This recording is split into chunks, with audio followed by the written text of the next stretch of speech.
السلام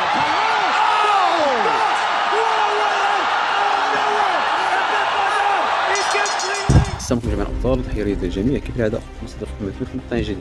المقطع الاخوان ديال اليوم ردوا معايا البال هذا الخطا ارتكب هذا المقاتل هذا.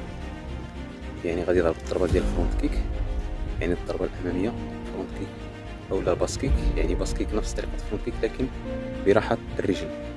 يعني الخطا اللي ارتكب هذا المقاتل هذا هو انه هجم بالضربه الاماميه وما خرجش وجهه، ما رجعش راسو اللور، كان يدفع بالفرونت كيك ورجع راسو اللور باش ما يضربوش الخصم بالكنا. هذا هو المشكل الذي وقع عليه هذا المقاتل. يعني شنو غادي نستفيد الان حنا من هذا الفيديو هذا؟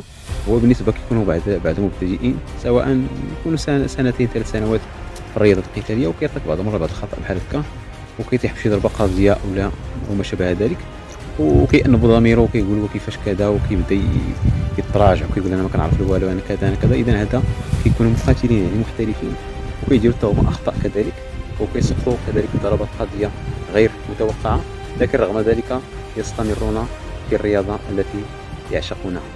لهذا اقول لكم لا تنسوا الاستمراريه في التدريب، لا تنسوا التدريب المتواصله للوصول الى الهدف.